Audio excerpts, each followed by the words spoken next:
Lindy's surprise micro segment. No, it doesn't have a theme song yet. Listeners? Well, actually it does. Hang on, because last time that this happened, we realized that it does have one. Does. Hang on. Yes. Casey, Jesus Christ. I was reading something in the media board and thinking of your name, and it came out the wrong name. Well, now I'm going to cry. Me too, actually. This is worse than when I said breast friend.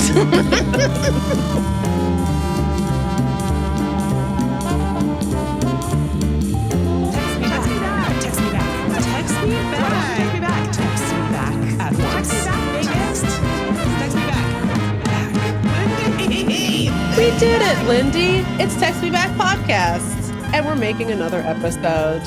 Megan, here we are. Hello, welcome to episode. I'm Lindy West. And I'm Megan.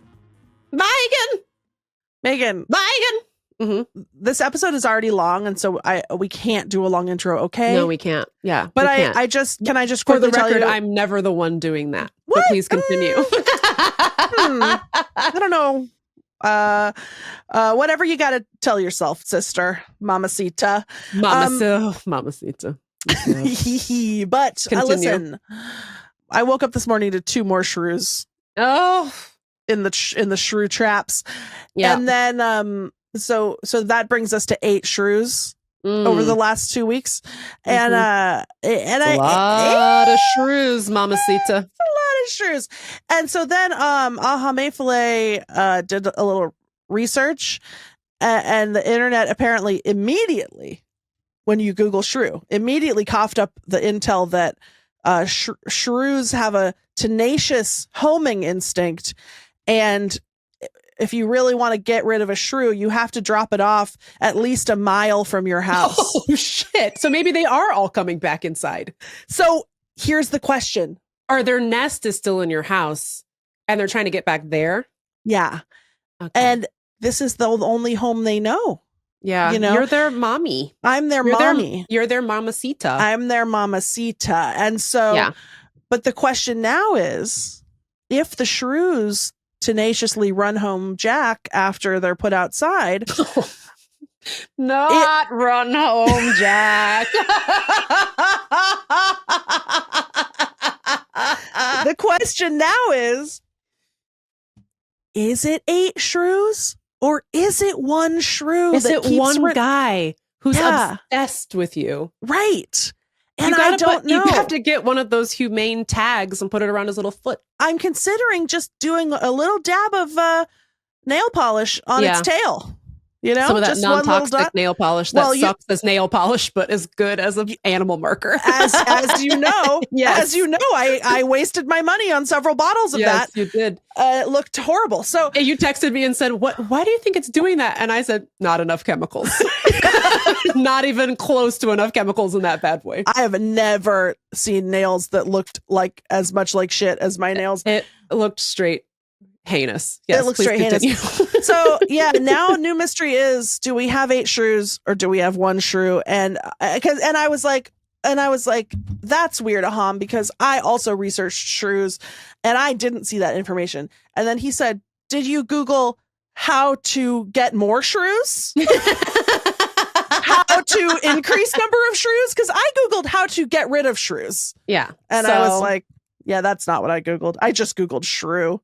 I just was reading its whole taxonomy. It's fine. Then Aham said, now we got to call the exterminator. And I said, no, not now that I've seen that little wiggly snoot come out of the hole. I've held my son in my hands 8 times. So I'm gonna drive the shrew a mile away.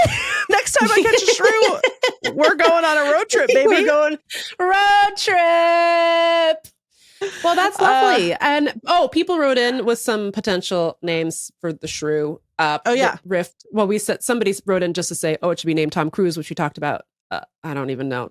By the way, this week is one of the top pre-taped call-in shows of our lives, which I'll talk about in just a second. And then somebody wrote in to say, what about Tom Shrews, which was very good.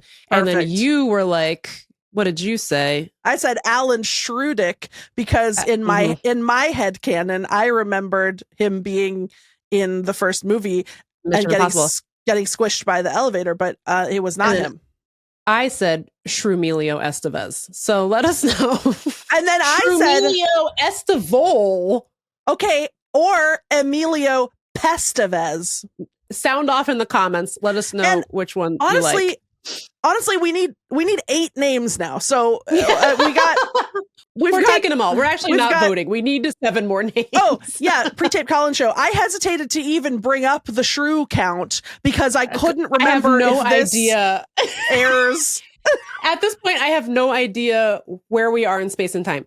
Just to pull back the curtain once again, we are recording this episode on Friday, August 8th, but you are not hearing it until Thursday, August 21st. In between, we have a different episode that we recorded in our timeline. We recorded it yesterday, but you're not hearing it until August 14th. And at this point, if you wanted to talk about senior citizens, you should have called in 3 weeks ago because I have no idea what's going on. I don't know where you all, the listeners, are in space and time vis-a-vis the shrew count. Yep. Or what is going on, but that's what we're doing. And also, to make things even worse, we've already recorded the segment with our guest. And we're recording this after. Yeah. So, every time we do this, I want to do a callback to something that we talked about with the guest, but I can't do that because you haven't heard it yet. I already did it in this intro. You did? I can't remember what it was, but when I said it, I said, "Oh wait, we haven't said that yet." Okay. Well, write in and let us know what that was. Yep. Anyway, it's a rough one. But here's the good news. This episode is so good and so funny and so cute. We don't often have guests, but you've been just full of guests for the last 3 weeks or so. And this guest, Kelsey McKinney, you know her and love her from Normal Gossip. Her book, You Didn't Hear This From Me. She writes and is a co-founder at Defector, which is a sensational website that you should all support since our media landscape is burnt and dead.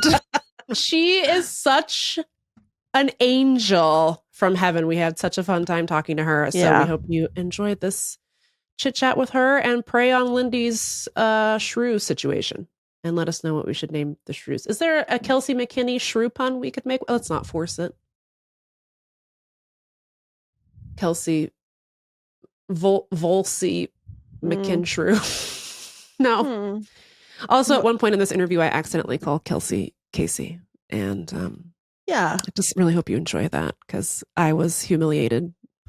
This is one of our funniest episodes ever. We are so crazy in this episode. So I hope you like it. Yeah. And for all you freaks who are like, oh, I wish Text Me Back podcast was 17,000 hours long. Enjoy. Coming at you.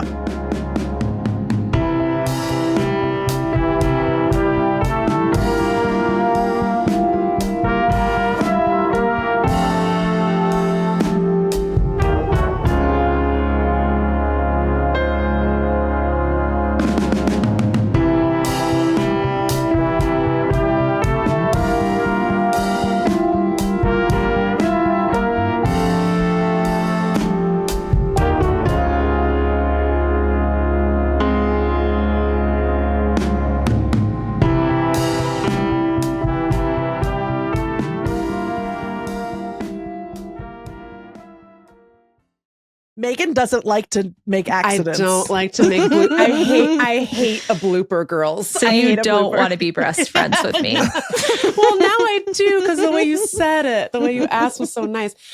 Okay, here we are again. Text Me Back podcast. By the way, a show famous for not having any guests, and yet here we are neck deep in guests. All for you. All for our listeners, our beloved Text Me Back lights. And we're very excited about this guest. She really needs no introduction, and yet podcast law dictates I must introduce her.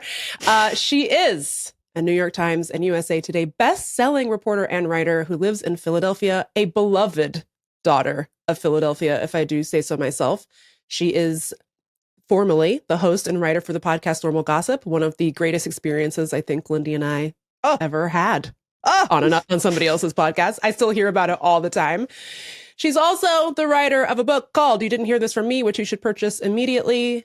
She is, of course, Kelsey McKinney. Welcome.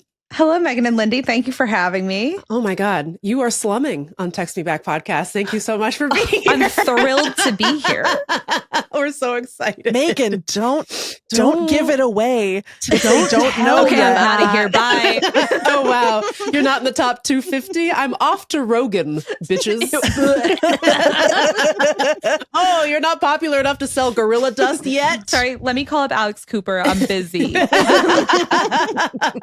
Sorry. Anyway, welcome to Text Me Back. I'm excited to be here. Thank you for having me. You're recently retired from your podcast. How's that been going? It's been going good in that I don't have to write a script every week anymore, which was sending me into a psychosis, perhaps, where my brain was just full of gossip and I couldn't function anymore. Yeah. So that's good. My brain has returned for more.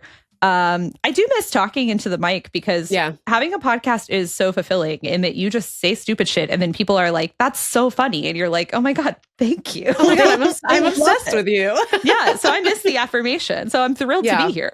Yeah. Well, you should think about having a podcast with no structure whatsoever. Where you guys have structure. Well, kind of. What do you call your segments? Well, yeah.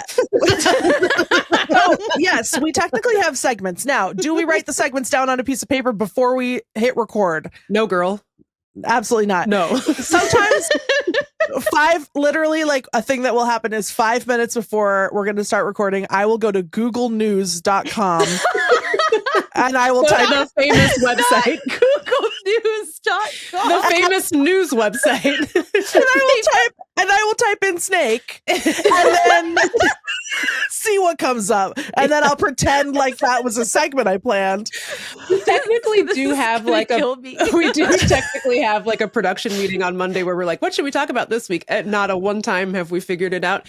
And then usually Thursday, which is a normal day we record, 10 minutes before we record, Lindy will text me and be like, what about this? Oh, at last minute, I have something I want to talk about. It's to do with a pair of old underwear I found in the woods. And I'll be like, incredible. Okay. This is honestly making me feel a lot better about yesterday. I want to clue the listeners in that I am a Virgo and I'm a psycho. So I'm my Google Calendar is my life. She's my queen. That's my religion. If it's not on there, I don't know about it. Doesn't exist. Doesn't exist to me. My friends are like, do you want to come to my party? I sent you a Google invite. And I'm like, great, thank you so much. That's what I crave. But yesterday I did not have a Google invite on my calendar. And so I missed our recording. And Lindy texted me Riverside tonight, queen. And I was like, fuck. I believe she called you Mamacita. And then I said, well, that's why she's not coming to the recording because you called her fucking Mamacita, man. Mom to what? A dog? It's so fine because a part of the ethos of this podcast is that we love not having to work. It's amazing. So I started salivating as soon as it was 4 minutes after and you hadn't logged on. I was like, bless up. You were immediately like, it's fine. I'm going to go back to bed. And I was like, okay, then I feel better. No, you should never feel bad about ghosting Text Me Back. No. Also, as a person, I live a life of chaos and guilt and apology. I am always just forgetting to put something on my calendar, barely dodging a bullet. I'm constantly whack-a-moling that brain problem and then constantly apologizing and begging for forgiveness for forgetting stuff. And so when I have the opportunity to extend grace to someone else who has forgotten something, you're like, oh no. I wouldn't know anything about that. It's just I have no right to be mad. No, if you someone, don't. So it's this is my karmic duty. Yeah, it's fine. You could have not showed up today, and the next 5 times we rescheduled, and I would have been like, that's fair. That's fine. right. That's fair. I deserve 7-strike program. Yeah, it's true. Yeah. Might be 15. We don't really Although, know. to be clear, I am working on it, and I'm doing a lot better. You are. She does have a calendar now, which is I'm really proud exciting. of you. Yeah. Thanks. Kelsey, can I ask you a question? Uh-oh. No, I'm just thinking about being retired from podcast, and you were saying that it was difficult because your brain was full of gossip and you had to write your script all the time. Yeah. Sometimes I think Lindy and I fall into this, and it's not in a way where I think is this is harming me in any way. But I spend a lot of time thinking about when things happen to me, I think, oh, I should talk about this on my podcast. And it does like kind of influence how I interact with things in my life. And I am just curious if in your retirement, gossip has become more of a joy for you, or do you still catch yourself being like, ooh, that would be good for the podcast? It's funny because when I was hosting the podcast and it was like, it had gotten pretty big, I would interact with people who listened to it and they would always be like, you cannot use this for the podcast. And I would be like 90% positive this will not be good enough to go on the podcast. There's no way the story is in it. But I would be like, yes, tell me. And so I was actually having like a great experience of consuming a lot of gossip that I then could not use. Yeah. So that was frustrating in its own way because I was like, sometimes I would be like, that's great. And I want that. And they would be like, no, you can't have it. And so I was just like in a constant state of stress because I was like, did I hear this from someone? Where did I get this? Right? Like, where did this piece of information that's in my brain come from? And do I have permission to use it? And so I would have to like discard stuff. Whereas now I don't have to think about that at all. I'm just like, hello, give it to me. I'm ready. I love it. I am a vessel. Fire hose to the face. Delicious. Yeah, I feel like I just like in the last 2 years learned how to enjoy watching a movie again after being a film critic. Yeah. When I had to do it full time, which was like 2007 to 2012, where you're just watching like 8 movies a week and you're forced to watch them. It sucked. And I hated it. And then I was like, I'm never watching one again. And you know what? While I'm at it, I'm not reading a book ever again. And I just check out of life if that's cool with you guys. Goodbye. You know. I'm just gonna watch Antiques Roadshow, and that's it. That's for how me. I feel. I mean, I haven't experienced that yet because the thing that consumes my waking life is politics, and I still do that for a day job. I would love to get to the point where you're so brave. I am one of God's strongest warriors. It's so true. But I would love to get to the point where I'm not like actively working on the Supreme Court, and then I can just sort of hate for fun instead of like for money. Professionally. You know? Yeah, professionally hate the Supreme Court. I mean, it's nice to get paid for that, but it's also like everything that happens, I have to be thinking about how that's going to affect my work. It's like I can't even really experience Supreme Court opinions about how they affect me as a person because I have to spend all day thinking about how am I going to respond to the Supreme Court overturning abortion instead of how do I feel about this as a human woman who's, you know what I mean? I was gonna say you also have to maintain some level of like decorum. Except on this podcast, you regularly call John Roberts a rotted bitch. Yeah. I mean, but where's the line? Is that the wrong? thing is, you can't be in trouble for slander if what you said is true. It's so true. And he's a public figure. I am not being malicious. I'm just stating you're just stating facts. Mm-hmm. And even his mom, I would think, would agree with me. So. Don't they have to prove also that you're trying to like impact their career? Because you are trying to impact his career. I am trying to get him fired. Uh-oh. But not by lying. Not by lying. Not by lying. I think you're still allowed to do it. I don't know, Kelsey, you have to you're a real journalist. It's a really bad time in the country for First Amendment rights. It is. So it's funny because they used to say they cared about it a lot, and now, as it turns out, maybe not so much. It's hard to have freedom of the press when you have no press. Yeah, it really makes you think. Speaking of which, I forgot to say this in your bio, but you are. What is the word? Is it co-owner? Co-owner of Defector, which is a sensational independent media website. Thank you. That people should check out and support if you can, because it's a real disaster out there. Yeah, blogs are important. Yeah. I think so too. I subscribe. Thank you, Lindy. And I didn't even know there was some juicy article I wanted to read. Ooh. This was a while ago. And I was like, what's this website? I don't know what this is. But I was like, I gotta read this article. And so I subscribed. And then I was like, this website rocks. And then I was better figure out what that article is. I want to take it back to our growth committee. I wonder how I could figure it out. You know what? I can look at my email, find out the date that I subscribed, look at what was out that week, and I will tell you, because I'll definitely recognize it when I see it. Okay. And then I'll take it to the committee and I'll say, we need more of these. We need more of these juicies. Hurry. Yeah. This article was written by Lindy West. And that's crazy. What?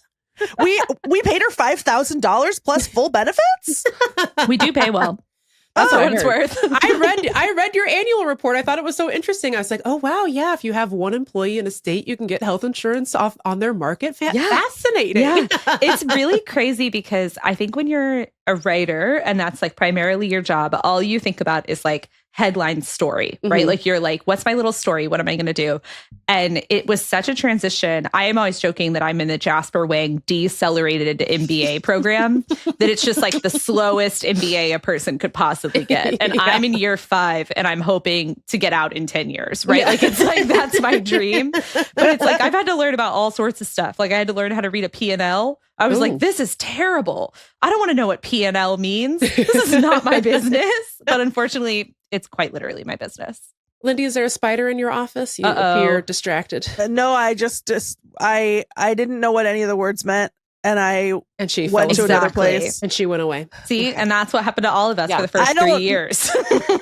I couldn't define a single business word. We created an LLC for this podcast just as a way to get paid and protect ourselves, etc. We quote, create, unquote, yes, two co-equal owners this is before I began working at this company. My only understanding of business at large was that I have an accountant. His name is Rich, and he lives in Las Vegas. That's what you want. And sometimes I call him and say, "Is this good?" And he says, "Do double." And I'm like, "Great." Okay. And that was it. I was like, Rich tells me to be a corporation. Rich does my taxes. I don't know what else is going on. Nothing else is my business. I should get Rich's contact info. He's crazy, but he's great. That's a little bit of like, what do they say? Nominative determinism. Your name is Rich. You're in Las Vegas. You got to get into finance. Yeah. Yeah. You know what like I mean? you have to do accounting for artists.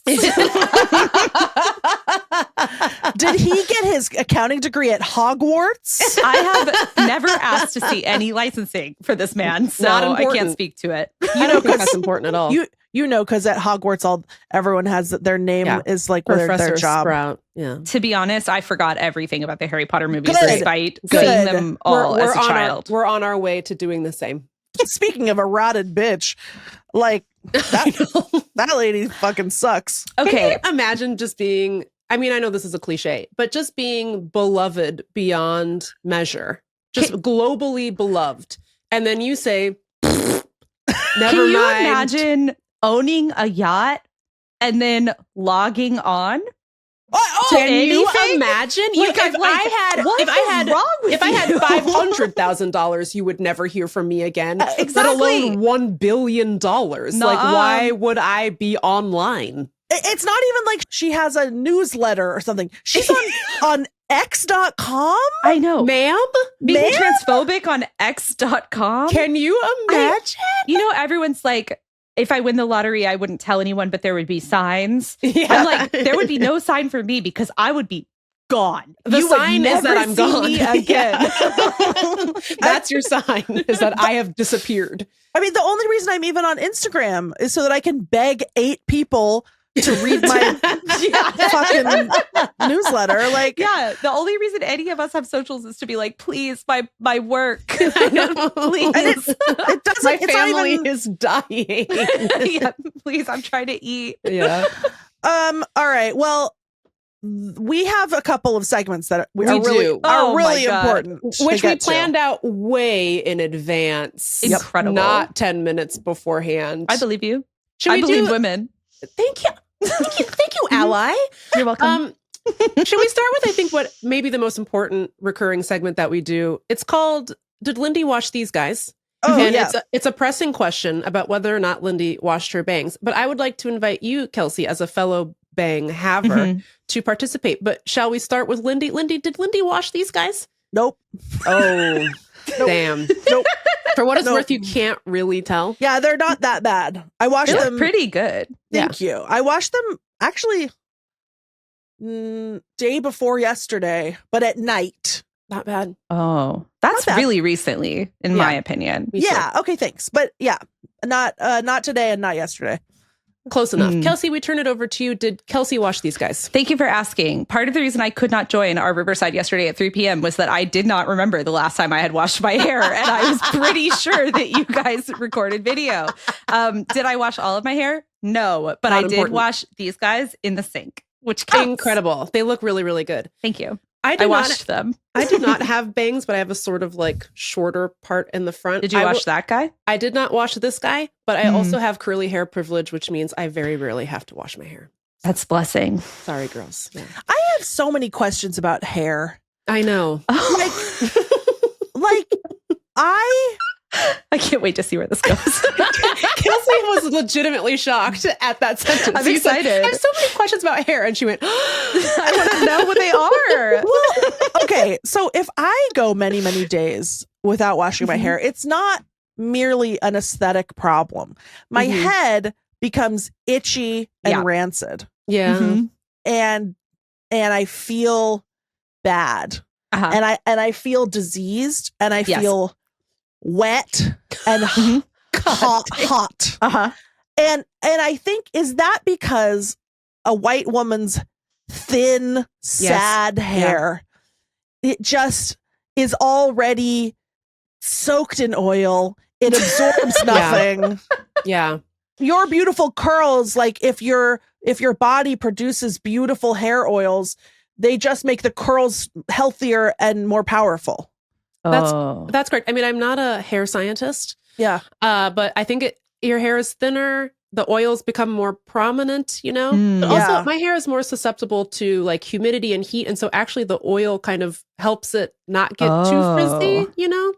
Which is why I don't use like a ton of product. But if you have finer, thinner hair, it becomes more obvious. By the way, this is also why white people do not need to put their hair in protective styles. So stop braiding it. You look insane. I do have to braid mine at night though, because otherwise it chokes me. That's a different situation.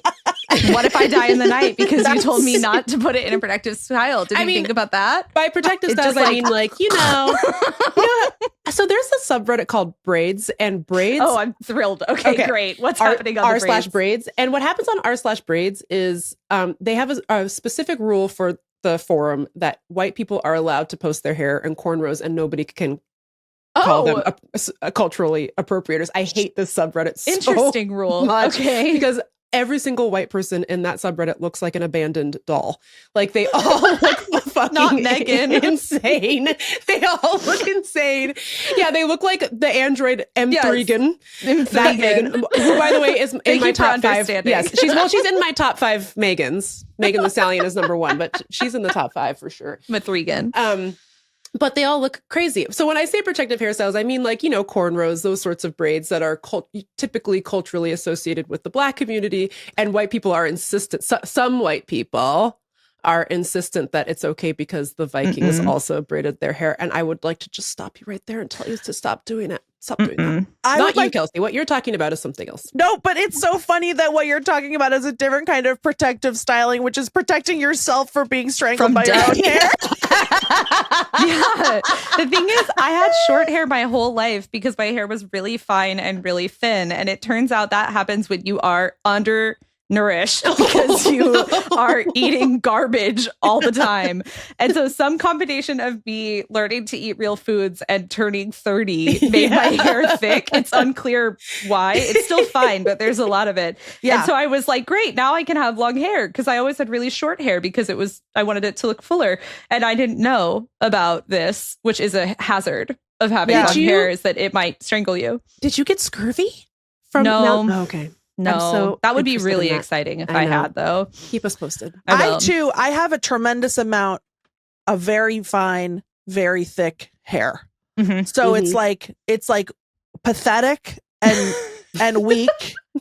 but there's there's a lot of it is very thin, but there's so much of it. Yeah. Do you also have the problem where you get a huge knot at the base of your neck because your hair's so fine? Yeah. Well, not now because I cut it all off except for 2 rat tails. They can't not. They can't quite touch. It's a real sad like Romeo and Juliet situation. But they can't be together. But yeah. But I just always wonder, like, why is my head so gross? And because for me, washing my hair is as much about washing my head, you know. And I feel like I have a singularly gross head, and you gotta get a clarifying like scalp treatment or something. Ooh, Yeah, clarifying shampoos are really good. They're good. Can you clarify what that means? Yeah, it's just like, also, I've heard of some people using glycolic acid on their scalp to help sort of like refresh the skin. I'm not a chemist. I know, but I am scared at the thought of putting acid in my hair, but I guess it's fine. I guess people do it. I don't know. Okay, I have so many questions about acid also. I don't know. I feel like as children we were taught to fear acid, and now it's like put this acid on your face. They're saying throw acid in your face. That's what they're saying. All right, none of this is on the agenda. No, sorry. Yeah, we have another segment.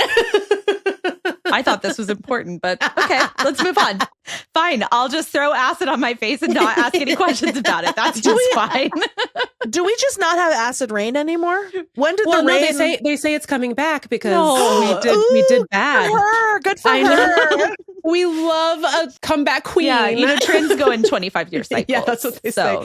But they say we're doing so bad at environmentalism that it's potentially coming back. So sorry.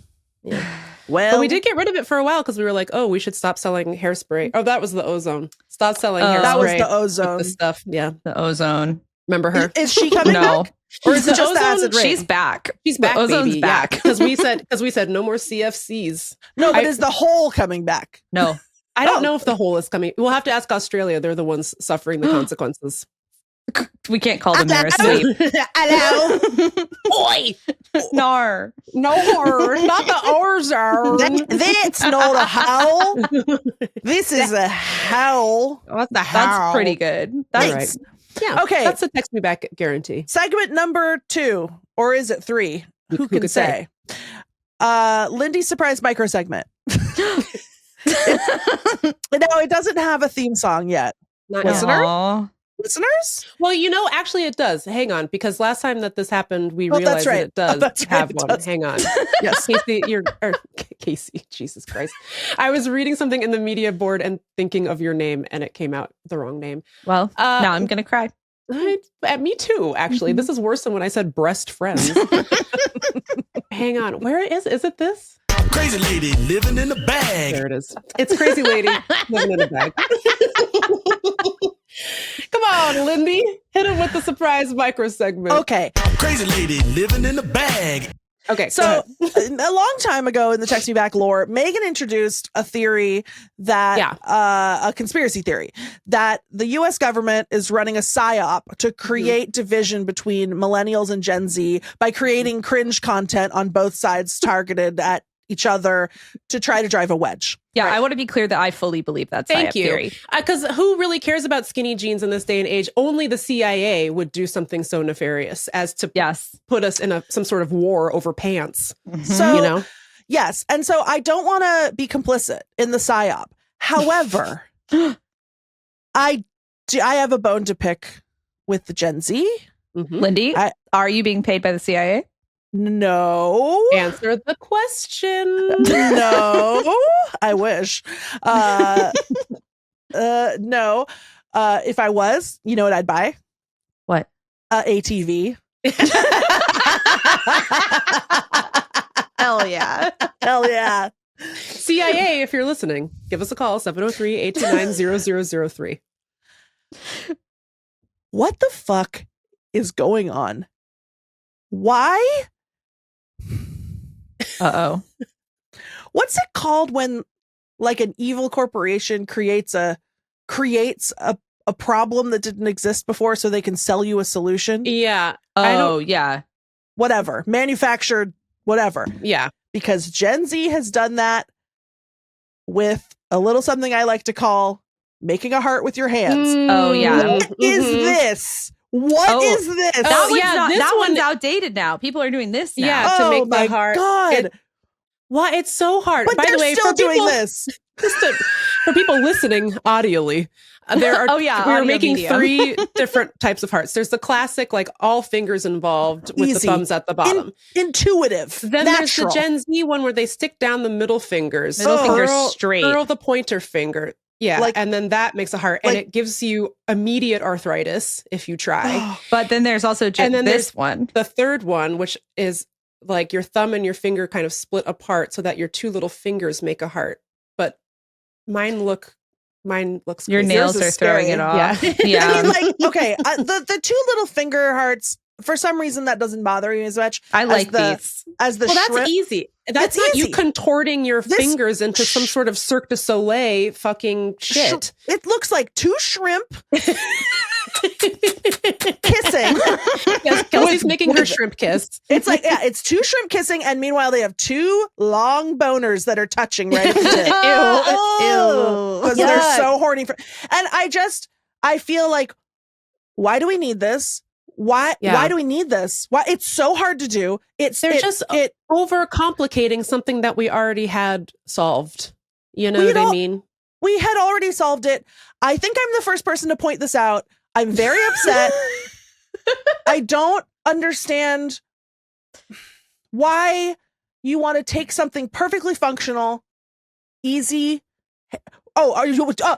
Sorry. Does the iPhone company have to make a new emoji now because we have one for the regular heart? They have to make a shrimp heart on a shrimp dick heart, a shrimp erection heart. I don't like that.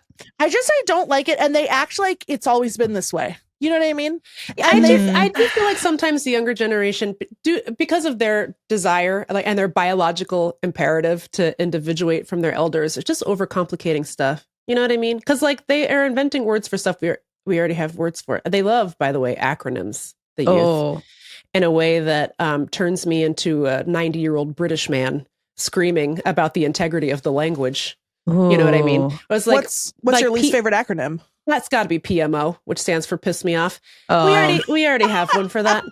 It's just PO'd. It's a lot shorter. You know? PO. You can drop one letter even. But now that PMO. FR for real. RN There's right now. So many of these though. Things are changing rapidly. I know. I watch a lot of Love Island because I have clinical depression. Same. And the thing about Love Island is you learn things that you never knew existed. Like one of the things I learned is that people are clapping with just two fingers now. Yes, they're just putting their fingers together, which I think is actually a sign language derivative. But I was like, interesting. I've seen it in like in ballroom, like when Legendary, the judges would always do the little finger taps to be like, I love this. But stuff like that, I agree with because I'm like, that's easy for me to do. My problem with the iteration of the heart with the middle fingers is that it's hard to make it look good. Yeah. Whereas like the little finger hearts where it's just the finger and the thumb, I like those. Easy. That's cute. I accept this iteration of the culture because it is fun. It's easy. If you're going to make, by the way, I didn't know what they were doing at first. So at first I was trying to do the middle finger curls and I was like, is it supposed to be so shaky? How do they do this? Wait, what isn't it? Wait, now I forgot how to do it. Right, Lindy. No, you had it right. It was pointer fingers and right. That's right. Yes. That's right. And the middle fingers are the shrimp tail or dick, if you will. Yeah. The dick. I just feel like they're just, and crash out is another one Lindy and I have talked about. There's already people are crashing out everywhere. People are crashing out left and right. I'm not as mad about that one. It's like, okay, it is, the word crash is fun to say. It is fun. That's true. But like, did you guys invent that? You know what I mean? Like, I guess you put the two words together. But like, what is language if not pushing two words together? I also have been watching a lot of Love Island. I'm on episode because you also have clinical depression. Absolutely, so, that's your bottom dollar. That's our culture. Fine hair. The culture of clinical depression is not washing your hair and watching Love Island. So like I was actually case in point, I got up this morning, made myself a graham cracker and then I sat down and then not made myself I think it's in the DSM-5 if your patient says I made myself a graham cracker, immediate Lexapro. I think it's in the book. I sat down and watched 45 minutes to an hour of Love Island before I was like, I gotta go. I gotta do this can't be, I can't sit in the darkest, smallest room of my house at 9 a.m. and start Love Island with a graham cracker. A singular graham cracker. But man, I didn't intend to do a Love Island macro segment, but I just want to say a couple things. One, there's something about the show that I love. I find it to be not dark and evil the way that Love is Blind makes me feel. Yeah, Love is Blind. I feel like ow. Yeah, like I don't feel sick and guilty for watching it. I feel like there's no villains. I'm just sort of rooting for all these idiots. I love them. And but they do, a thing that bothers me is that they do just say the same 8 phrases over and over. And that's all it is it's just like, damn, that kiss had me feeling some type of way. Yeah. I'm in my feelings for sure. Meanwhile, Lindy's eating her 1 graham cracker like, hell yeah. I'm like graham cracker type shit. I'm on that graham cracker type shit. Wait, I do have a theory about the hearts. If we can go back to the hearts. Oh, good. For 1 please. second. Yes. Okay, so stay with me because I'm thinking as I go. But I went to undergrad at the University of Texas. And at the University of Texas, you do like a hook 'em horns with your hand. Yes. Yeah. And this is incredibly helpful for taking photos because you have to hold your arm out with your little hook 'em up in all your photos. And that looks great. Everyone looks really good holding their arm like this, actually. It makes you look nice. I got to stop you. I'm intimidated by how cool you look right now. Yeah. Thank you. It makes you look really cool. And also it makes your arm look nice. People like it. I wonder if like the shift from the heart that's round to the heart that's pointier is because your arms are out. Oh. So it's more photogenic. Also, maybe. the traditional heart hypothesis. The traditional heart showcases this big meat pocket. Yeah, we don't need that. No, you want the skinny hand. You want the skinny hand. Oh, she's skinny. A skinny legend. Skinny legend. Also, if you have nails, like look at Megan's nails. They look good. They look good. Oh my God. Cool. Did you just I figured it out. Did you just shrimp heart pill me? Oh, she's skinny. Listen, I don't believe in the CIA and I hate them. So it's my job. Oh my God, I feel changed. I know we do. We need to find community with the Gen Zers so that we can, but that's why they do it. That's why they have us mad over ankle socks versus You know what? I was crashing out over that. But now it's got me in your feelings. But now it's got me feeling some type of way. Oh. And I think that's type shit. You're no longer PMO'd. They don't put do you know they don't put a word before type? They just say type shit now without a determinate nationing noun or adjective. I love language. It's beautiful. I know the linguists hate to see a Gen Zer coming. How's it going, fellow kids? You know what used to bother me and now I love it? Is how they just have removed all context again, much like type shit. They just say aesthetic.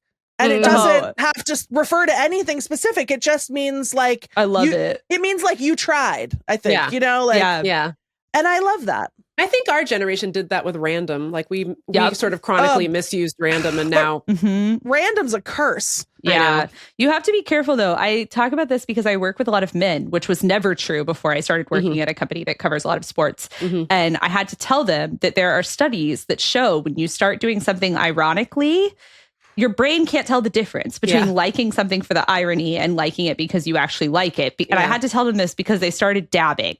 And I was like, you have to stop dabbing because your brain is going to think that you like it. And then you're not going to be dabbing ironically. You're just going to be dabbing in public. And they were like, that's not going to happen. And then guess what happened? Now they're dabbing in public.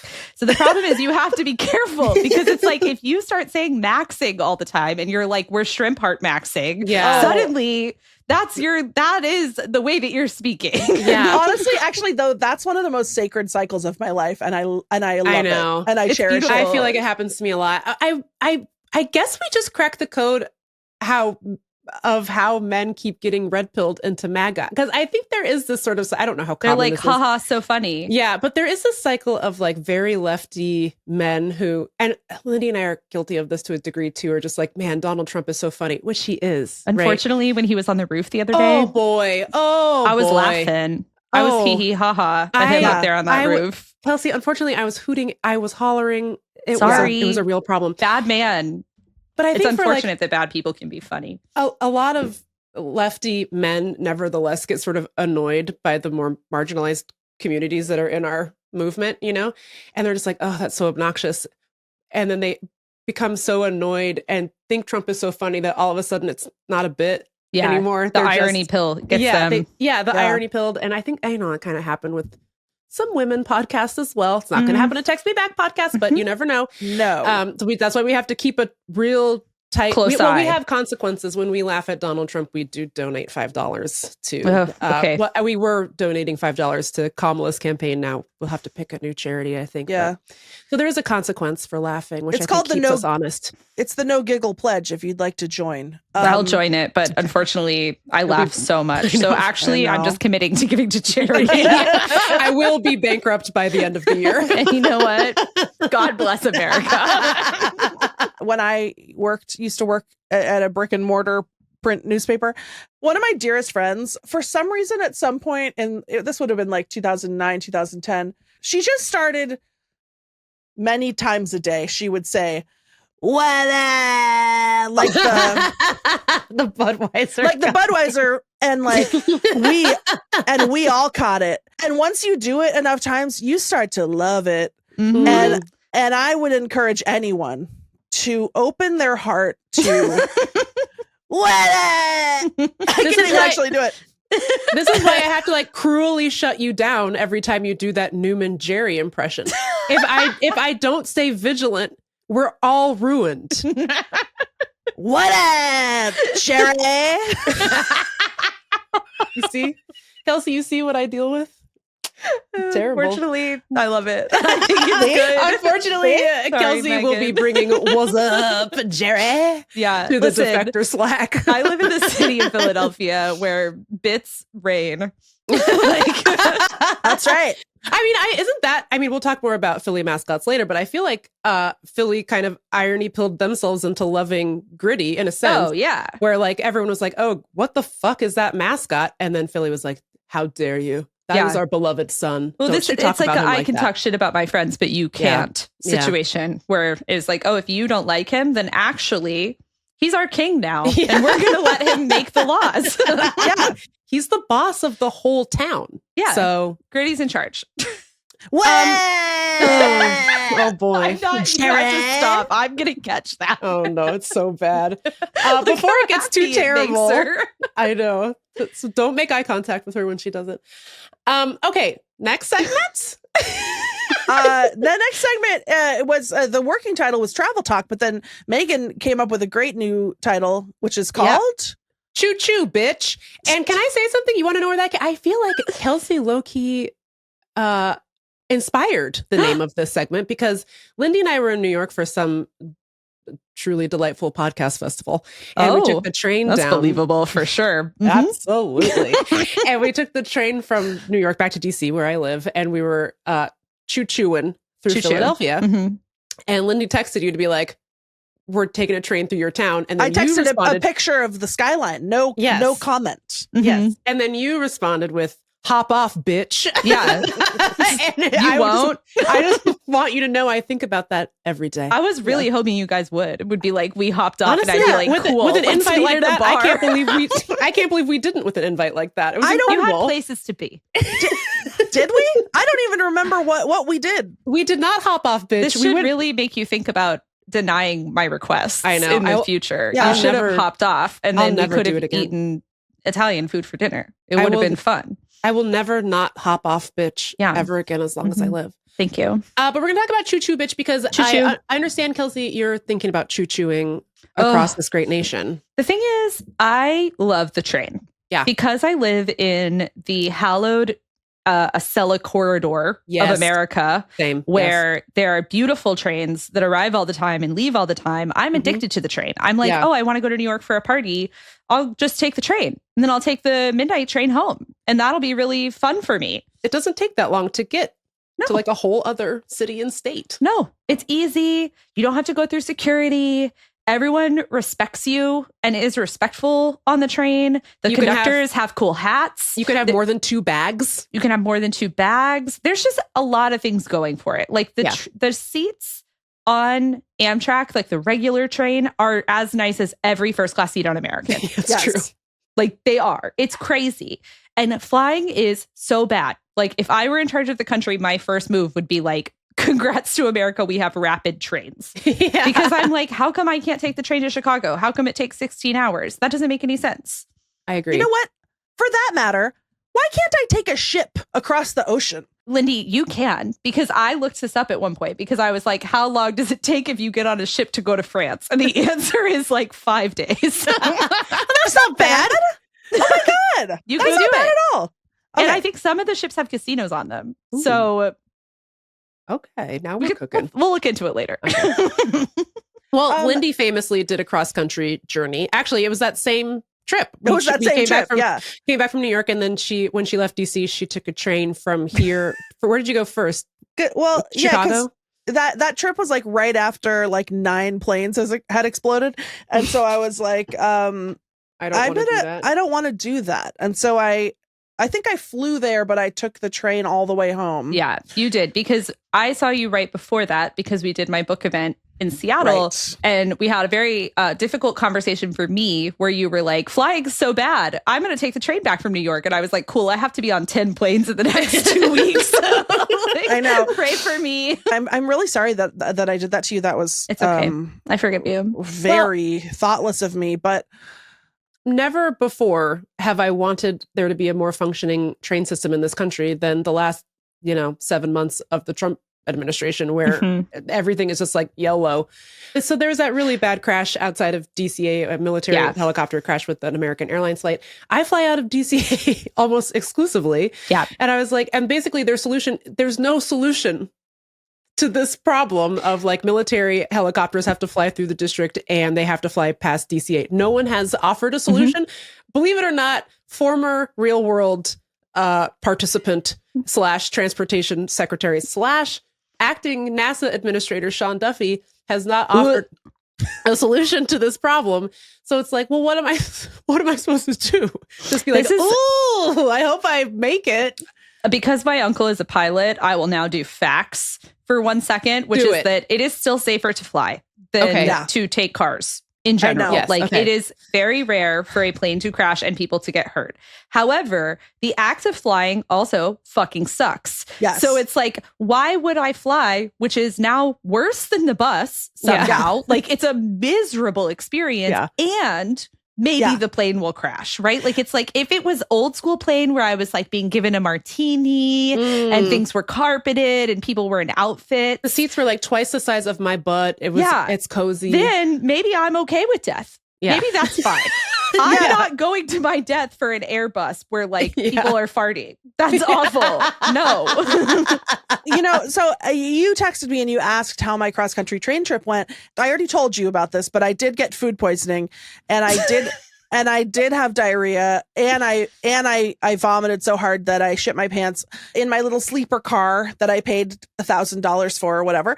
And I did not fit in the bathroom. My ass did touch both sides of the room. That's what you want. That's what you requested. Yes. So I did have to take a shower every time I had diarrhea because I didn't feel confident in my situation. And I say all of that to make this point. I didn't feel confident in my situation. I say all of that to make the point that experience, I still retained more dignity than when I fly on a plane. I vastly preferred it. First class is okay. But I rarely fly first class. Yeah. Like a normal person. Who's flying first class? Only if someone else is paying for it. Yeah. Exactly. But mostly, of course, I fly coach. And it's not okay. No. It's not. I would rather be trapped again in the train shower, hurtling across Montana at 4 a.m. You know what I mean? Yeah. I would prefer it. I feel like I have like safety concerns, like specifically around DCA. I've become so desperate. I now fly out of Dulles only. Yeah. Wow. I know. That is a real sacrifice. That's what they say. But I just feel like something alters people's brain chemistry on airplanes. Like people just go psycho about it. It's like something about the fart tube makes people go insane. Like last time I flew out to Seattle, some lady got in my face because she felt like, so I had to put my suitcase 2 rows behind me, and then I was moving back to my seat, and I said, "Oh, excuse me," and she got really mad. She felt like I was moving too fast back to my seat. And I was like, I'm just trying to get to my seat. And she's like, you need to wait. Yeah. And she was like, you need to wait. You need to wait. Don't you see us all here? And I was like, I don't understand what this energy is. And she's like, I'm not giving you any energy. And I was like, you're giving me all of the energy. Which this is also the problem is it's because people are paying so much. Yeah. You're paying $600 to be on the fart tube that might kill you. So like your fuse is gone. It's already gone. Everyone's already at level 10 or like 9.9. So it's just like the single thing gets them to level 10. I don't know how flight attendants aren't doing murders like daily. I know. Every time I'm on a plane, I'm like, do you want me to fight him? Because I will. I happily will kick this man's ass on your behalf. Speaking of God's strongest warriors, I really do think that's true for flight attendants because you have all the normal bad customer service behavior that you get from people, and you're in the skies, so it's scarier. And also, it's just like everyone is mad. Every single person is pissed off and just wants to fight. But like, I feel like I've been getting served a lot. My algorithm's been giving me a lot of airport crash out videos, if you will. And a lot of airplane crash out videos, people getting duct taped to seats because they're acting so poorly. And I'm like, I would love to do that. I would love to. There's a part of me that's like, oh, those poor flight attendants. And then there's a part of me that's like, oh, Lord, let me be the duct tape helper one day. I want to be a part of it. What I like the most, I've been on so many planes this year that I've been thinking a lot about it, but what I like the most is it's like, we back here are in hell, right? Like everyone in coach is in hell. Even the people in first class are kind of in hell. The flight attendants are in like the top level of hell. The pilots are like kind of in bliss. So like you get off the plane and the pilots are all like, hope you had a good time. And you're like, where the fuck have you been? Gucci angels, have a blessed day. They get over the intercom. They're like, yeah, we're going to be flying into DCA. And you're like, what is going on? They're so happy up there. They have no idea what's going on. They're just getting their little snackies delivered. They're doing their little cloud peeping, having a great time. They're literally like, no one's allowed to bother me. It's the law. Federal law dictates I get to be in the VIP alone. If you bother me, jail. Prison, honey. Sherry's room. Keep out. And then also a thing that I know, no offense to your dad, I'm sure this is not true. No, my uncle. Your uncle. Please. Seems like the plane does most of the work. And the guys might as well be on Love Island. You know what I mean? They're in what's it called? They're feeling some type of way about the plane technology. What's the stupid empty dry hot tub called? They're up there in what are you talking about? They're up there in Soul Ties. Not empty dry hot tub. They're up there in Soul Ties, having the time of their lives. So I think that all of us, look, we got to keep flying, unfortunately. Yeah. For now. But I am going to take a ship to France, and that's the Lindy West guarantee. Okay, well, Kelsey, keep us posted about your upcoming cross-country journey on a train. I will. Love to know more. Definitely bring some Imodium, sounds like. Yeah, I'm going to bring all my own food. Do they have a fridge in the thing? Nope. No fridge? Nope. Damn but it. I can tell you, Cheez-Its for dinner every day. Yay! Graham cracker breakfast. Speaking of scurvy. Speaking of the new Gen Z finger heart, don't eat the shrimp on the train. Okay. That's maybe what did it. Yeah, I will say that you told me that you got food poisoning, and then you sent me a picture that was shrimp and some kind of bald vegetable. And I was like, I completely understand how you got food poisoning. Why did you eat this? Makes a lot of sense. It's so funny because it seems like the obvious punchline to say that it was the shrimp. I did eat a shrimp on a train, but you know, when your body speaks to you in a clear language. And I just, when I was eating that meal, they had these carrots that had been carved into perfect spheres. And when I ate that carrot, my body said, I don't think that's right. And actually, I could be convicted, I think, of slandering that shrimp because it's not true that the shrimp poisoned me. I think it was the carrot ball. because I'm from garbage land and am garbage, I'm always saying, you know what doesn't hurt me? Taco Bell. You know what has hurt me in the past? Salads. Yes. Yeah. Consistently, salads are hurting me. Yeah. Cheez-Its are never hurting me. I have a very they're made with specific science. Understanding of how Taco Bell will hurt me if it does. Vegetables Not food kind of poisoning. like trick you into like they lull you into a false sense of security because you're like, oh, that's healthy, and then they get you. Yeah. Worst food poisoning I ever had? I think just circumstances alone, it has to be the train. Second worst was in Mexico. I ate a rancid steak that now my point is ruined because I forgot about the steak. But the third worst food poisoning I ever had was a frickin' Taco Del Mar fish burrito. Not from the fish.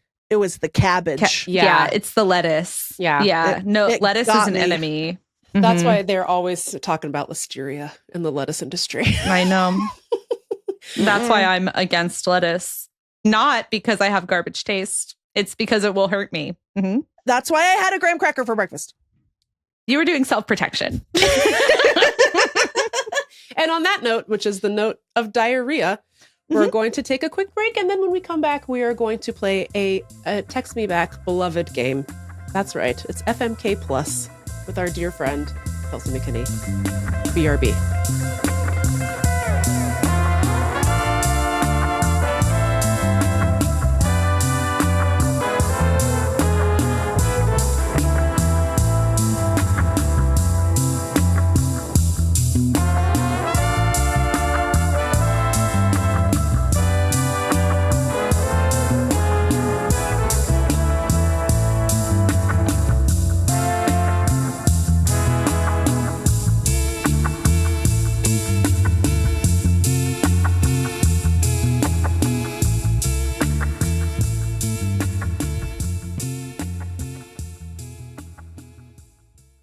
We forgot to ever take a break before in the first 56 minutes. It doesn't matter. Oops. I don't think that people are really buying that many ads on our show. Do we really even have ads? Can't you just cut an ad break in the middle of something I'm saying? That's funny. Yeah. You're like, well, feel like that's enough. That's enough from her ad break. Scared of becoming your parents? We're back now from potentially an ad break. I don't know. Let us know if you heard one.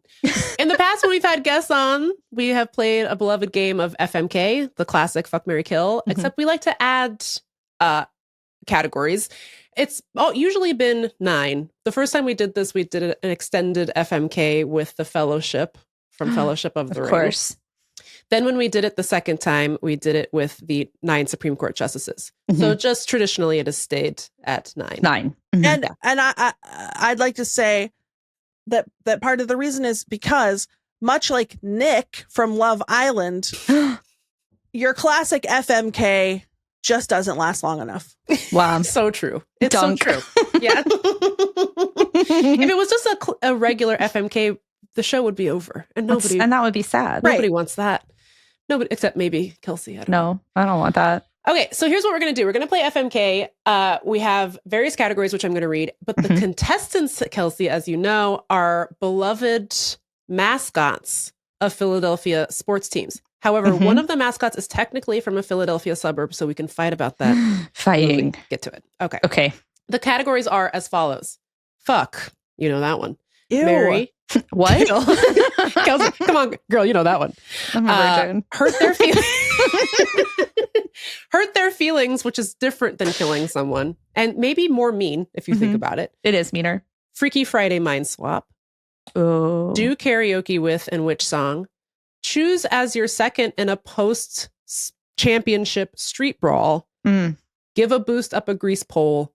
And their hair becomes your pubes. So it's a classic game of FMKHFDCGT. I'm always saying You're that. familiar. That's my favorite game. Many are saying it. And your contestants are the Philly fanatic. He's a baseball fanatic. And he is for the Phillies, which is a baseball And he's team. from the Galapagos Islands. Is he really? Yeah. Oh, okay. We should Historically. your origin stories if you know. Okay. This is brand new information to me, but apparently the 76ers, the basketball team's mascot is Franklin the dog. It's a dog. Why? Why the is it 76ers mascot is losing. Yeah, like what the hell? Why isn't it like a man with a bell for a head? Yeah, I don't understand. That makes way more sense than a dog. Not a bell head. Anyway, then of course the king of Philadelphia, Gritty. He's a monster with a belly button who doesn't talk. He is with the Flyers, the hockey team. Swoop, not a very creative name. He's an eagle for the Eagles. Okay, I'm sorry. That's a great name for an eagle. Okay, we could talk about it. Oh, wait, never mind. Because I think I was thinking of swoosh and I was thinking of basketball. And I think that there's nothing called a swoop in football. And I regret interjecting. And That's okay. You're entitled to your feelings. Lindy. You were thinking about the hit song by Katy Perry, Swish, Swish, Bitch. That's what you were thinking about. Right. You were in your witness era. Mm-hmm. Then we have Fang, spelled Phang. And I don't know what he is, a lizard, dinosaur? Yes. Who could say? Men's soccer is not my business. Yeah, so. I don't even know they let men play soccer for me. I know, it's upsetting. They shouldn't. He is he's the mascot for the Philadelphia Union soccer team. Then Fang is crazy. It's PH also. Yeah. PHA. Fang. Yeah. We will put pictures of all these guys on our Instagram because really all of them must be seen to be believed. And then we have the controversial Will D. Cat. He's a cat. And he's the mascot for Villanova. I saw a picture of this guy. I didn't know who he was. He looks like if you got a Build-A-Bear in like 1999 and then left it in the rain. I was going to say. And then brought it back inside just now. It melted in the dryer after your mom washed it. Yeah. We have, of course, Quaker, who is a human man in a trifold hat. Mm-hmm. He is the mascot for Penn. We have Hooter the Owl. He's an owl from Drexel. And my personal favorite, goddamn Mario the Magnificent, who is a dragon for Temple University. I have so many questions about Mario. I'm obsessed with him, and I want him to be our next guest on Text Me Back podcast. So with that, Kelsey, do you feel prepared to issue your definitive rankings? I can begin, and we'll see how it goes. All right. Who would you like to fuck? Gritty. Absolutely. I feel firmly about this, and I'm not open to discussion on it. That's great. He can move his hips really well. Mm-hmm. His eyes go crazy, but that doesn't matter. You can keep your eyes closed. That's fine. Yeah. Sexual. Yeah, the belly button is exciting. I was going to say the belly button, I think, would be such a fun tactile experience if he's open to it. Yeah, if he consents, of course. Absolutely. Yeah. Who would you like to marry? I will be marrying the Philly fanatic because I am a baseball fan. And so I see him all the time. And one thing that you may not know, well, several things you may not know about the Philly fanatic. One, he is from the Galapagos Islands, which means that all his friends are also at the baseball stadium and they are called the Galapagos Gang and they inflate. And one of them eats people, which is exciting. Yay! So I'm like, you know what? Not a lot of people that you date have friends. Yeah. So that is a good sign to me. He's very close with his mom, who comes on Mother's Day and his birthday. He has a half brother who lives in Japan, which I think is exciting. What else do I know about the fanatic? Oh, and the premier thing to me is that one of his favorite bits is to flash the opposing players, which I think could sustain a marriage. I think so too. It keeps things exciting. Have you ever been eaten by one of his friends at a game? Oh. Okay, well, but I would be up for it. Yeah, Phillies organization, if you're listening, please. Yeah, please allow me to be eaten by the lizard. Please consume Kelsey McKinney. You know those TikToks where it's like, oh, you marry a single dad, you marry the whole team or whatever. And then it's like the lady comes home crying and then the dad and all the kids have like baseball bats and they act like they're going to go beat up their dad's girlfriend's bully. I feel like that's like the fanatic and the Galapagos Gang and Kelsey. Yeah. That'll be really cute. I would love to see that on the movie. Exactly right. Yeah. I'm sure everyone knows the TikTok that I prefer to. No, yeah, absolutely. Do we know how he got from the Galapagos Islands to Philadelphia? Was discovered there and brought he was adopted to Philadelphia. Mm-hmm. Yeah. There's the woman who created him, if you believe that that's not his mother, also helped Jim Henson create a lot of the Muppets. So that's why he has a big backstory. There's a really good article in The Cut all about her and her influence on the Muppets that I really recommend. I will link to that in the show notes. Not to be a gold digger, but also like great financial security, because I feel like baseball's not going anywhere. You know what I mean? No. Also, the Fanatic is always holding a baby, which is hilarious. Like people are handing him their actual real baby. People are handing the Fanatic their like 2-month-old baby wearing its like noise canceling headphones, and then he's standing on the dugout holding a baby, which is hilarious because he's like 8 feet tall. Yeah, but indicates trust. He's trustworthy. He's trustworthy. Yeah, I love that. I want to marry him too. That sounds nice. Yeah, totally. Plus he's green. It's fun. Yeah, plus what that nose do? Oh, well, do you know about the tongue? No! So his nose comes out, right? And it's like a cone shaped, but then there's also a tongue that goes in and out from the cone. So it's important to think about like that. Like an aardvark. Is he an aardvark? No, he's the Philly Fanatic. Sorry, he's excuse me. That was fanatic. Literally so offensive. And I'm so sorry. I can't believe you would mock her culture like that. I know. Jeez. I can't believe you would talk about my husband that way. Oh my God. Wow. The Text Me Back podcast canceled. Galapagos gang is pounding on my door. You're going to get consumed. And once I send you a picture after this, you're going to be scared. I'm already scared and I don't even have the visual. All right. Who, I think I have a guess, but who are we killing? I want to kill that cat. I'm really afraid of him. And I don't like how he looks. Okay, I'd like to say something. I included him because we needed 9, right? Mm-hmm. But here's what I would like to say. If I was doing an FMK with Seattle mascots and somebody came to me with like a Bellevue, which is like a sort of tiny, fancy suburb of Seattle. I don't know what Villanova's whole deal is. I would be annoyed because I'd be like, that's not Seattle. And yet I have potentially offended you and your culture once again by bringing you a suburban I'm mascot. mostly offended by his looks. Okay. If he was cute, I would accept him into my game, but instead he must die. Yes. Typical woman. Typical. I know this is kind of a bonus question. You might not be prepared for this, but how would you like to end his life? I would probably hit him really hard with the basketball because that's Villanova's thing, right? Yeah. I can just throw a basketball at him really hard. He wouldn't expect it. And you know, the Fanatic is really good at throwing things and he has a hot dog gun. So maybe we could just put the together. Big basketball in there. Yeah. Lindy, I just remembered something about the Fanatic that you would also like to know, which is that he has an ATV. Oh! That he rides on the field really fast. Oh my God. And sometimes players try to steal his ATV. I want to do that. Well, I hope that much like Huda and Hannah, when Huda pulled Pepe for a chat, she's so deep that you and I can remain friends when I steal your husband. When I have an affair with. I don't know that your husband Fanatic believes in monogamy. That would be really surprising to me. You guys can be in a little polycule. Yeah, we can be in a polycule. We can be sister wives with the Fanatic. Great. And his ATV is also a part of it. Yes. I mostly just care about the ATV. So she's just here for the ATV. Please don't touch me otherwise.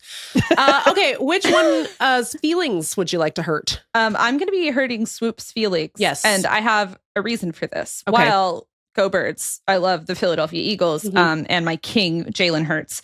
One time, handsome. My friend went to a party at the Philadelphia Museum of Art.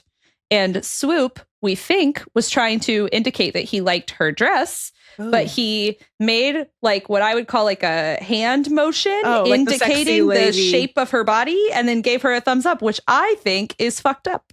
Oh. So I think he sexually harassed my friend and I will tackle him. Yes, I think that will hurt his feelings really bad because I bet he thinks he's really good at football. Yeah. Mm-hmm. Can I clarify that earlier when I thought that Swoop was a good name, and then I said I got it mixed up with swoosh, but what I meant was swish. I knew what you meant. Don't worry. Swoosh is the Nike thing. Swish is basketball. Basketball when it's nothing but net. Okay. Swish, swish, bitch. She did it. As Katy Perry once said. Lindy has a doctorate. Yep. Anyway. Dr. Lindy. Who would you like to do karaoke with and which song? Oh, it's getting hard because these other ones I don't know as well. Yeah.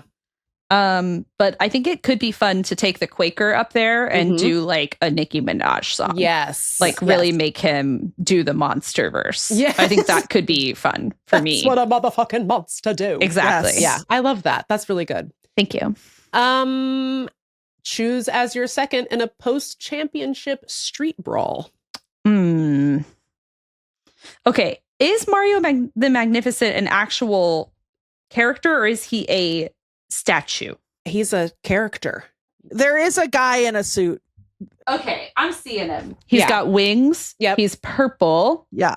And he has teeth, which is kind of surprising. I'll take him. Yeah, he seems like he's strong. The suit he's wearing has muscles. So and he can I think apparently fly, which could be good in a fight, you know? Yeah. He can swoop down and pick up our enemies and hold them there, and then I can punch him. Exactly. I think that'll be good teamwork. Do you think he can breathe fire? I hope so. That would be really beneficial. But then maybe we might get in trouble for arson. Also, I think the goal in a celebratory street brawl is not to kill. No, no, it's to come out with a battle wound. I was going to say, I think it is to start fires, though. So it is that could be helpful. Lighting a bus on fire is celebrating. Yeah, if you think about it, it's a beloved Philly tradition. That's what as I understand it. Okay.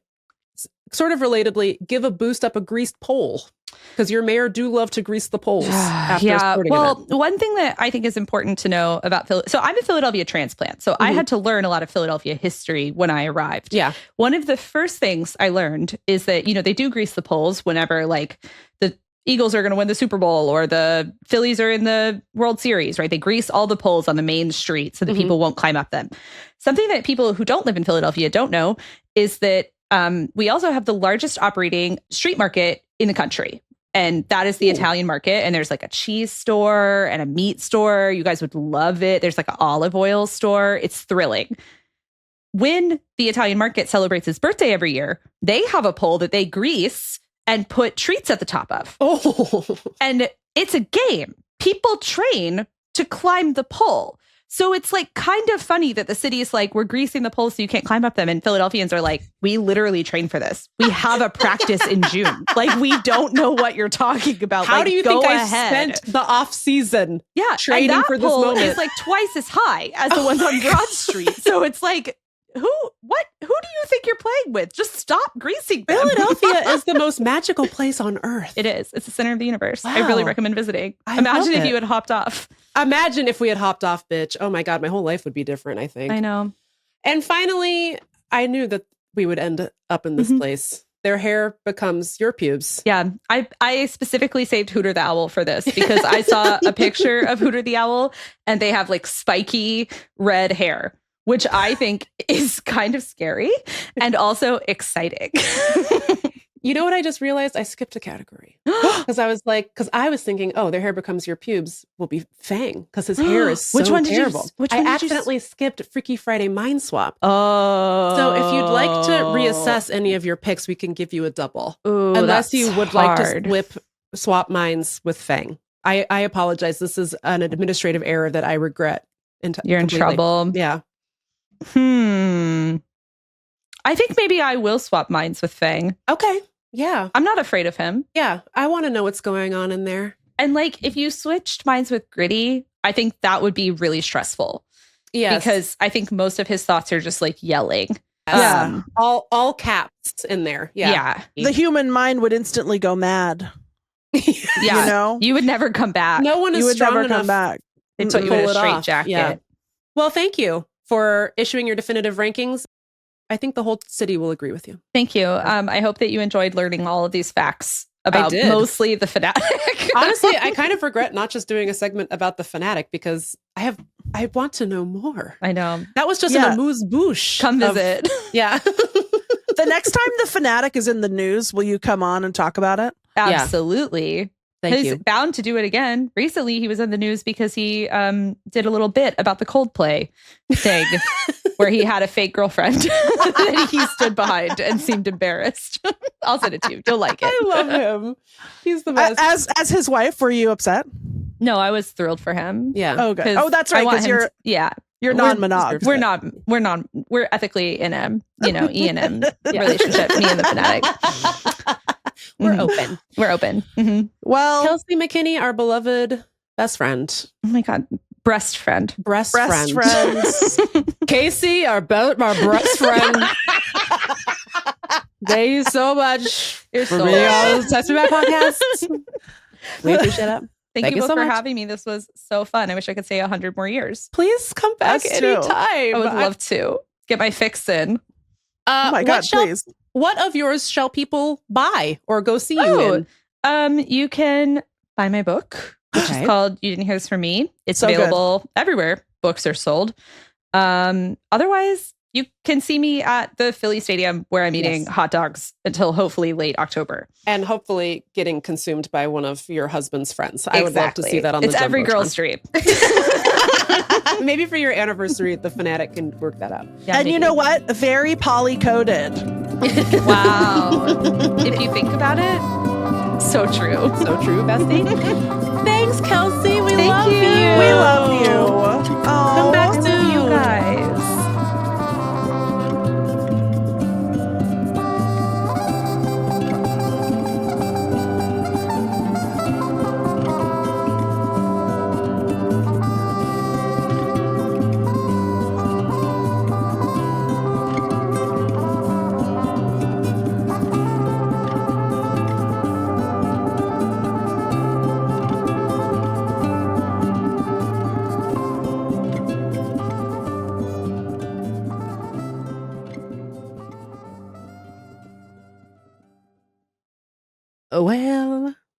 Well, Lindy, Meagan, you proud of yourself? You managed to bring up diarrhea for the second week in a row? Question mark? Meagan, I don't think it's in a row. I think technically the way that they're hearing the episodes, there was a 1 week break from hearing about your diarrhea. So, you know what's crazy, Meagan, is I'm not even that big of a diarrhea lady. Enthusiast? I'm fine with it. Yeah. It's just like not that big a part of my life. You're not a frequent diarrhea haver. No, I'm pretty robust. I'm not a headache girly nor a tummy ache girly, really. Oh, I'm a big time headache girly. Yeah. Yeah. I think my guts are pretty typical. But that said, Meagan, diarrhea is a part of life. And I will not censor myself. That's what they're saying about Text Me Back podcast, is that they talk about the ups and downs of life. Yep. And that they don't censor themselves. To our detriment. By the way, the reason Kelsey McKinney agreed to be on the show is because we offered to pay her $8,000 to come on and talk about the ups and downs of life. And we told her Shannon Sharp would be here. We did tell her it was Club Shay Shay. So I think that's why she came. Anyway, we're very excited for you all to see images of some of these mascots. When I tell you that Fang is the worst looking guy, I'm obsessed with Fang. Will D. Cat's got to be worse than Fang. But Fang has like a metal spiked mohawk that really has to be seen to be believed. Fang is Juggalesque. Is he a snake? He's a snake with arms and legs, Meagan, and a mohawk. Christ. Oh my God. Yeah, and he was found maybe dinosaur. He was found under a rock at the gathering of the Juggalos. And then he moved to Philadelphia and look at him now. Start a new life. And America is the only country that allows for that kind of upward mobility. You know, that's right. Upward slither. Upward slitherity. Well, that's our program. You know what I realized? We were plugging Kelsey's book, which you should buy or borrow from the library or whatever. Listen to audiobook style on that audiobook shit. Do you know what we have never done on Text Me Back podcast? What, Meagan? Promoted your book, Lindy West, which is currently available for pre-order. So please go pre-order it. Yeah. Okay. Thank you, Meagan. You're welcome. Okay. So if you like reading and you like me, I have written my 4th book. It's called Adult Braces. And it's about a road trip that I took from Seattle to Florida and back in 2021, and it's about the ups and downs of life, and it's very funny and has lots of big feelings in it. And one of my only regrets is that, you know who's not in it? Megs, because I didn't go to DC on my road trip, which well, that's okay, because I'm in Shrill, and I'm very happy with my star turn in Shrill. So I'm okay with that. And just FYI, actually, I think I am going to write an epilogue because I'm doing my last draft. No, because I think I'm going to write an epilogue because it's weird to release a book in 2026 about stuff that happened in 2021 and then just be like, and that's my life. And that's what happened. Because it's now been 5 years. So I think you might be making a little appearance in the epilogue. It's not totally necessary, but I do, as a benevolent narcissist, love to read about myself. Yeah. So. Well, this podcast, not to be sappy, but this podcast has been very, very special and important and healing for me. Yeah, me too. Well, when Kelsey was talking about what she missed about having a podcast and being on a podcast, like that is 1,000% the reason why I love making this podcast. It's just like, just gabbing. Two girls gabbing, and it just yapping away. And it's such a delight, and it's so healing because, and again, not to be too serious, but again, that continues to be my favorite thing I hear about our show is that everything is a demonic, burnt wasteland. And this podcast makes people feel better. And so, and it makes me feel better too. Me too. And we never got to gab this much before we had a podcast. And definitely not. I don't think anyone does. Like, it's like, it's very unique. It's a level of gabbing that you only do with your coworkers who are people you don't choose. Yeah. You know what I mean? They're thrust into your life and you just kind of hope for the best. And you have to see them every day and talk to them for 8 to 9 hours, which is crazy. Yeah. Anyway. So if that sounds like something that you like because you're here listening to the show, consider going to patreon.com/textmebackpod to support it. We love it. We love making it. We want to keep making it forever, especially as things get worse and worse. Pre-order my book, please. Also. Oh yeah, pre-order Lindy's book. I mean, there's just very little that you can do about like these global issues, except like remaining hearty and happy to the extent that you can is actually anti-fascist. So, and I'm not even joking. Yeah. So pre-order adult braces immediately or face punishment from the Text Me Back Podcast Council. But in an anti-fascist way. It's called laughing. I guess laughing is the punishment. Yeah. And subscribe to Text Me Back Podcast as well. And we love you so much. And how great is Kelsey, folks? Finger claps. Hey, keep it going for Kelsey McKinney. I'm crashing out over how great that interview was. Don't PMO FR. It's some goodbye type shit. I'm on that mwah type shit. Bye, bitch.